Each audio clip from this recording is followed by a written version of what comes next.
All right, exam season is here. Your programming languages final is probably just around the corner, and I know how that feels. So, we're going to get you ready.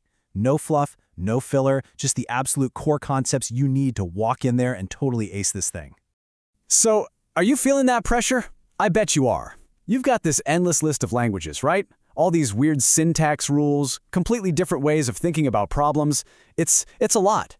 It's really easy to fall into that trap of thinking, oh my gosh, I have to memorize the specifics of every single language. But what if I told you that's the wrong way to think about it?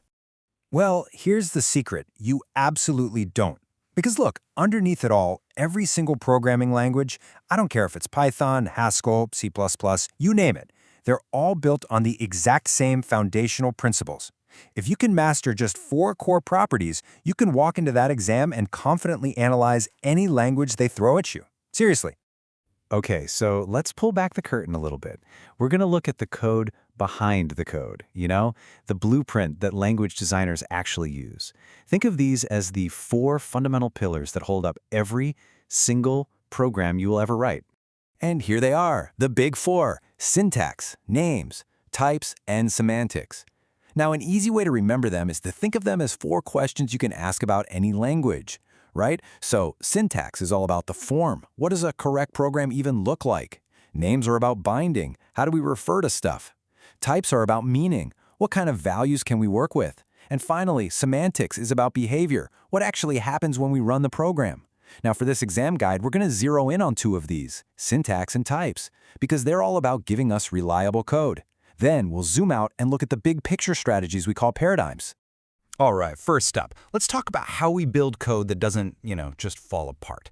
We're going to look at syntax and types, and I want you to try and think of these not as just annoying rules you have to memorize. Instead, think of them as your first and honestly your best line of defense against bugs.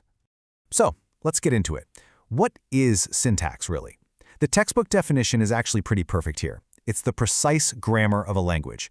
It's literally the spelling and the punctuation. If you get it wrong, even by a little bit, the computer, it has absolutely no idea what you're trying to tell it. And this right here, this shows you the brutal reality of syntax. Just imagine this. You've written 100 lines of amazing, perfect logic, but you miss one single closing parenthesis in an if statement. Just one little character. And what happens? The entire program is dead in the water. It won't even begin to run. That's how powerful and how strict syntax is.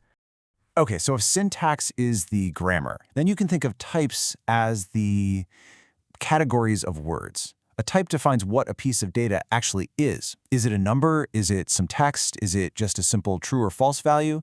And this is the really critical part. It also defines what you're allowed to do with it. In this slide, this is a perfect example of why types are your best friend when you're coding. Seriously. Over on the left, you've got a weakly type language. It sees you trying to add the text 2 to the number 2, and it just guesses. And as you can see, it guesses wrong, giving you this silent, really nasty bug.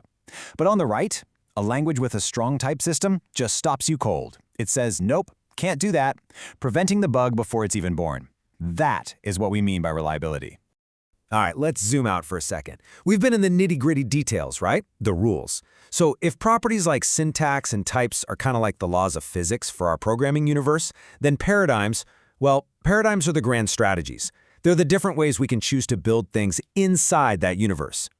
Now, the official definition calls it a pattern of problem-solving thought, which is okay, but I like to think of it more as a mindset. It's the whole philosophy you bring to a problem. And that philosophy, it shapes absolutely everything about how you write your code. Let's start with the one you probably know best, the imperative paradigm. This is almost certainly where you started learning to code. The best analogy is a recipe for baking a cake. You give the computer a very detailed, step-by-step sequence of commands. First, do this, then do that, now do this other thing. You're managing all the details, step by painstaking step. But then you've got the functional paradigm, which is a completely different way of thinking. I want you to imagine a factory assembly line, okay? Raw data goes in one end, it moves down the line through a series of stations, and each station performs one very specific transformation, and then a finished product comes out the other end. See the difference? You're not managing steps, you're defining transformations. And then there's the logic paradigm, which is, honestly, it's pretty mind-bending at first. This one is like setting up a Sudoku puzzle. Think about it. You don't write out the steps for solving the puzzle, do you? No, you just state the rules. This row has to have numbers 1 through 9. This box can't have any duplicates. You just declare the facts and the constraints, and you let the system itself figure out the solution. Wild, right? Okay, this slide right here, this is your ultimate exam cheat sheet. Seriously, screenshot this one. It boils everything down so perfectly. Imperative is all about telling the computer how to do something, usually by changing data in place. We call that mutable state.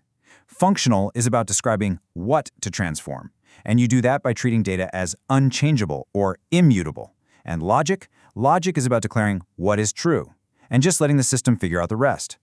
Getting this difference between how, what to transform, and what is true, that's the key. So, we've talked about properties, we've talked about paradigms, but why? Why go through all this trouble to create these super complex systems in the first place? What's the end game? What is the ultimate goal for someone who designs a programming language? Well, it all comes down to this. These aren't just random choices. Not at all. Language designers carefully, meticulously craft these rules and strategies to hit 2 huge goals. Goal number 1 is reliability. We want to make sure our programs actually do what we think they're going to do. And goal number 2 is creating powerful abstractions. Now that's just a fancy way of saying we want to hide away all the messy complexity so we can work with big ideas instead of getting lost in a million tiny details. And that brings us to this really profound quote by the great computer scientist Alan Perlis. He said, "A language isn't just a tool you use to get a job done. No, it's a conceptual universe. It literally gives you a whole new way to think, a new framework for structuring your thoughts and solving problems." So as you're studying for this exam, and even more importantly as you move forward in your career, I want you to stop asking, what language should I learn, and start asking yourself this: what conceptual universe do I want to think in? Which way of thinking is going to help you build the future? Think about that, and good luck on the exam.